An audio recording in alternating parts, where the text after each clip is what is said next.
Podway.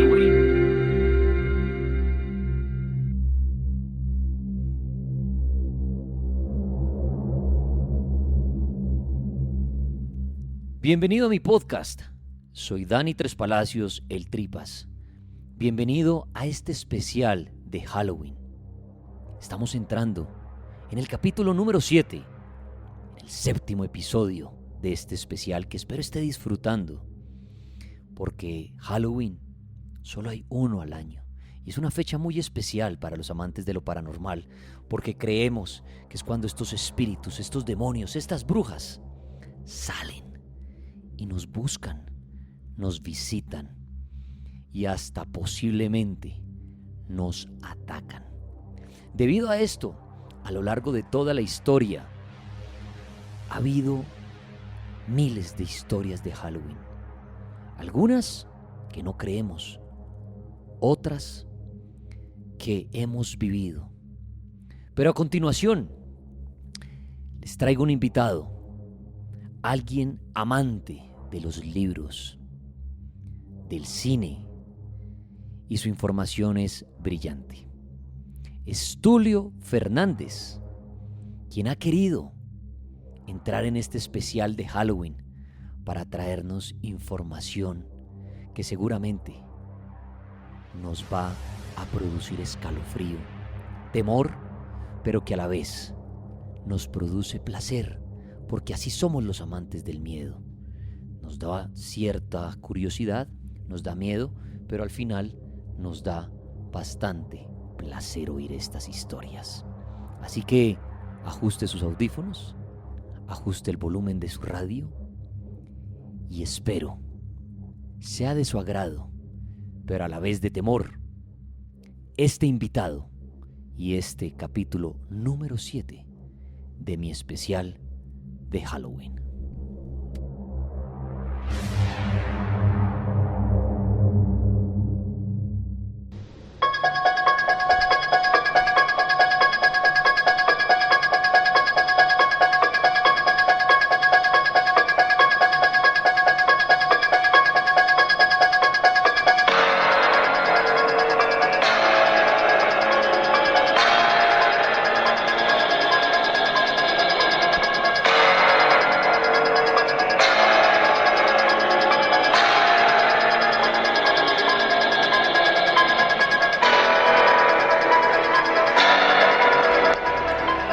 Se acerca la noche de Halloween y quizá una de las películas más icónicas para ver, una de las películas más conocidas, más famosas en esta época es Halloween, el mismo nombre de la festividad. Halloween, que es dirigida por John Carpenter, un gran director que tiene películas también de terror como The Thing, La Cosa.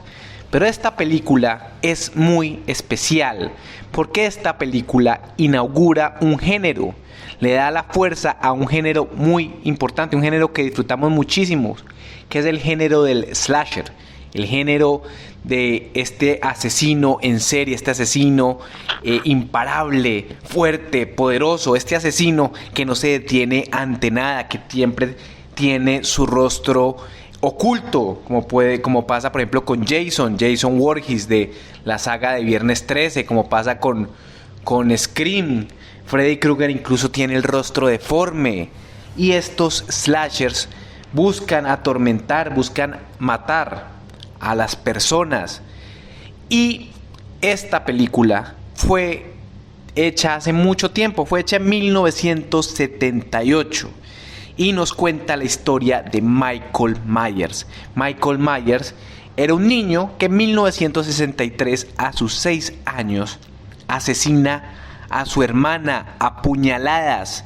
La mata con una máscara de payaso que tenía, que había dejado el novio, y mata a su hermana a puñaladas. Y luego de esto es internado en un hospital psiquiátrico, donde 15 años después se escapa, y después de escaparse vuelve a su pueblo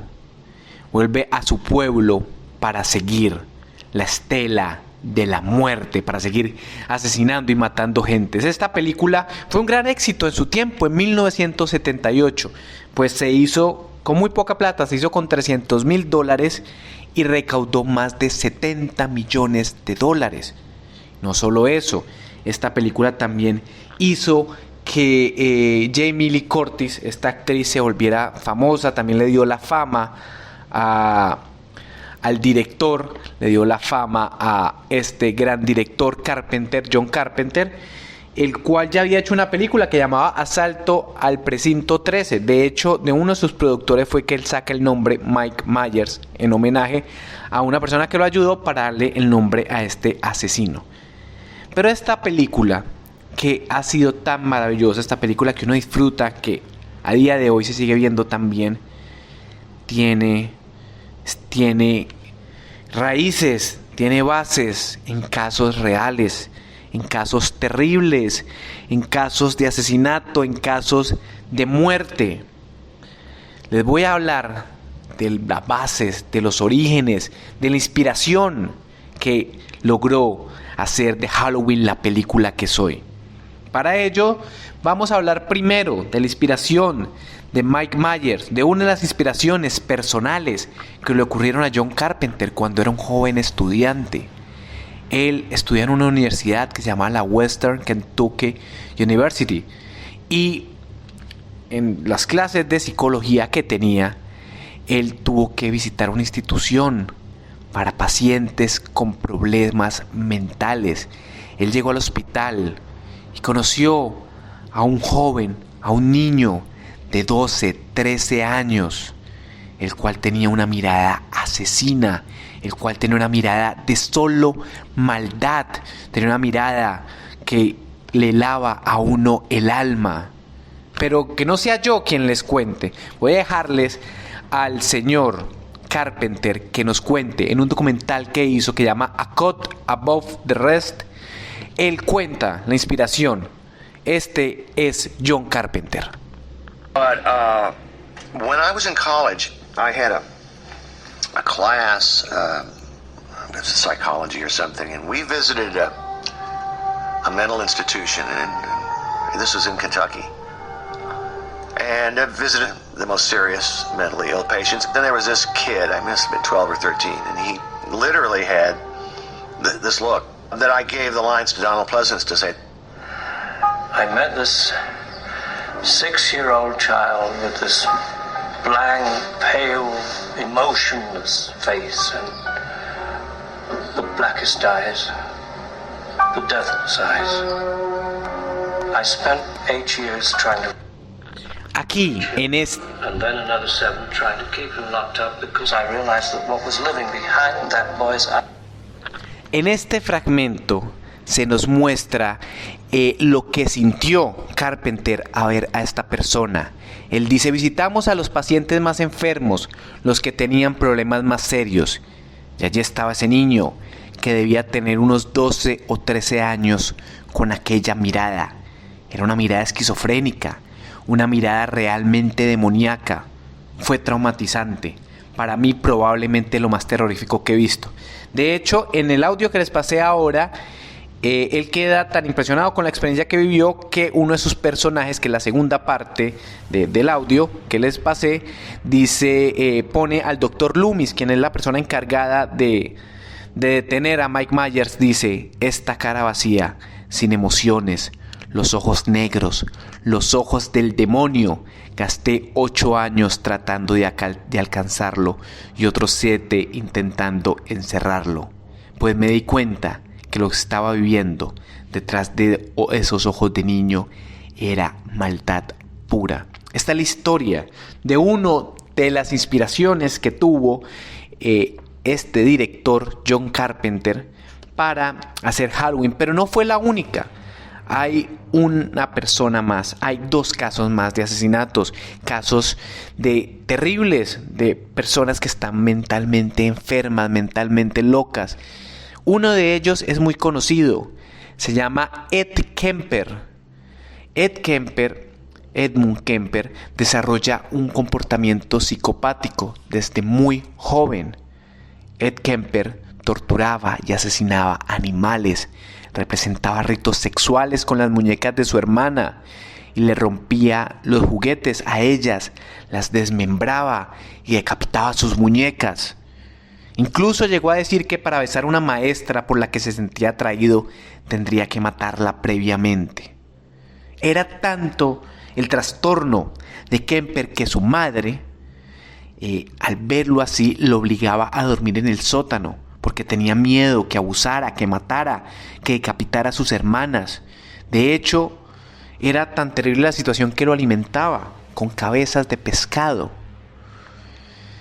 Y esta situación fue a peor cuando el 27 de agosto de 1964, cuando Ed Kemper tenía 15 años, mató a su abuela, le dio varios tiros. Y en ese momento mató a su abuela y luego cuando llegó su abuelo también lo mató.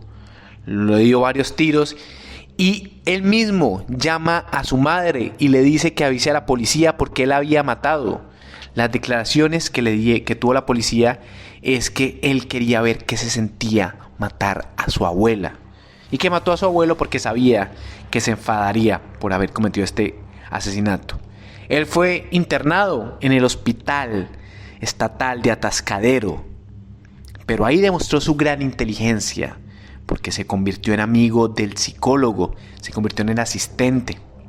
Gracias a esta amistad logró saber cómo eran las pruebas, los exámenes que tenía que presentar, y gracias a esto logró salir, y una vez libre se va a vivir con su madre al hospital de Santa Cruz, a Santa Cruz, California, la ciudad de Santa Cruz, California.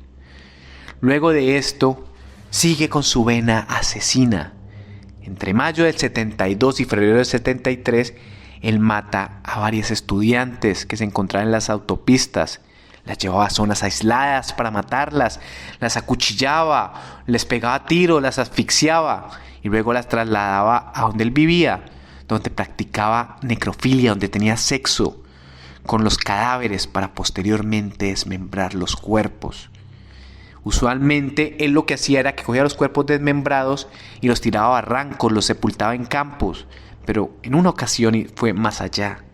Enterró la cabeza de una víctima de 15 años en el jardín de su madre. Luego, en total, asesinó a 6 colegialas, incluyendo a 2 estudiantes de la Universidad de California, donde trabajaba su madre. Lo curioso es que él cometía esos asesinatos después de discutir con su mamá.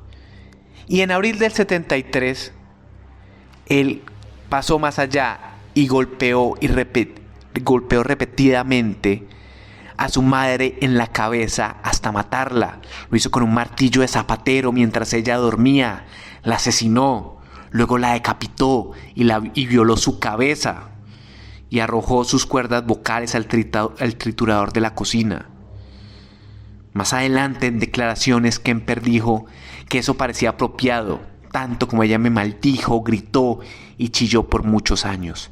Pero no se quedó ahí, porque se come parte de sus órganos y durmió 4 noches con el cuerpo en estado de putrefacción. Después de eso, siguió incluso porque invitó a una amiga de su madre y la estranguló. Pero lo más extraño es que él se dirigió estaba saliendo de la ciudad y no veía por ninguna parte que se hablara de los crímenes que había cometido. En la radio nadie decía eso. Desilusionado, él frenó y llamó a la policía para confesar que él era el asesino de las colegialas, que era el nombre que se le había dado a alguno de los crímenes, no a todos. Y él confesó lo que había hecho, confesó dónde podían encontrarlo, y confesó su necrofilia y su canibalismo. Luego del juicio, él pidió la pena capital, pidió que lo mataran. Pero en ese momento no, en los Estados Unidos, en el estado donde estaba, no estaba la pena de muerte. Por lo tanto, recibió cadena perpetua. Actualmente es uno de los presos de la prisión estatal de Vacaville. Y dicen las lenguas que él le gusta ser prisionero y que así le dieran la libertad, no la aceptaría. Este es uno de los casos, pero hay otro más que inspiró a Mike Myers y es el caso de Stanley Steers. Y Stanley Steers es una persona que la tragedia lo acosó incluso desde joven, incluso desde niño, porque se dice que en un hospital nacieron 2 niños el mismo día, el de la familia Steers y el de otra familia, sin identificar. Se dice que una enfermera cambió los bebés por error, pero cuando los Steers descubrieron este cambio, era demasiado tarde, porque el verdadero hijo de ellos murió en un accidente de tránsito junto a la familia que se lo llevó. Por esto, los Steers rechazaron al bebé que se fue con ellos, lo trataban mal, lo maltrataban. Y la cosa empeoró porque esto era una bebé que se llamaba Susie, la cual se convirtió en el centro de atención. Susie también trató mal a Stanley, empezó a golpearlo, a gritarlo, a insultarlo. Y las cosas tuvieron un desenlace terrible. El 30 de octubre de 1923. A esa edad, a los 11 años, Stanley explotó. La hermana salió a pedir dulces de Halloween, pero a él se lo prohibieron. A él le dijeron, usted no puede ir, usted tiene que quedar en la casa. Así que cuando ella volvió, él tomó un cuchillo y la atacó hasta matarla, así como hizo Mike Myers con su hermana en la película. Y después de eso hizo lo mismo con sus padres, quienes dormían en el cuarto de arriba. La noche siguiente se dice que Stanley salió a pedir dulces y siguió matando a todos a quienes lo habían maltratado. Y cuando la policía llegó, se dice que el niño estaba sentado en un columpio, sonriendo y comiendo dulces. Luego de esto, Stanley fue llevado a un hospital psiquiátrico donde fue estudiado por 13 años. Y no se sabe después de ese tiempo qué pasó con Stanley Steers. Estas 2 historias, el caso de Stanley Steers y el caso de Ed Kemper, fueron una inspiración. Seguramente ustedes verán lo que hay en común entre estos casos y Mike Myers, el artífice, el rey de los slashers, y podrán darse cuenta que la realidad muchas veces supera el terror de la ficción. Mi nombre es Tulio Fernández. Les compartí esta historia, espero que les gusten. Pueden encontrarme en Twitter. Mi Twitter es TulioFer69. Tengo un canal de YouTube que es Tertuliando, y tengo un Instagram que es TulioFer2000. Por allá los espero. Espero que hayan disfrutado esta historia y les mando un abrazo. Feliz Halloween y dulces pesadillas.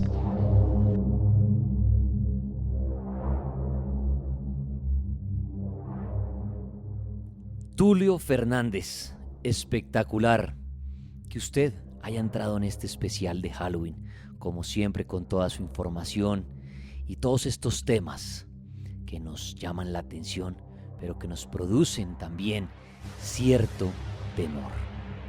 Y a usted que está siguiendo este podcast en este día de Halloween, bueno, ya está cruzando el 7º escalón. Vamos para el 8º. Puede salirse, quitarse los audífonos, apagar su celular o seguir entrando en el mundo del terror, en el mundo de Halloween, en este especial. Gracias por pasar por mi podcast. Soy Dani Tres Palacios, el Tripas.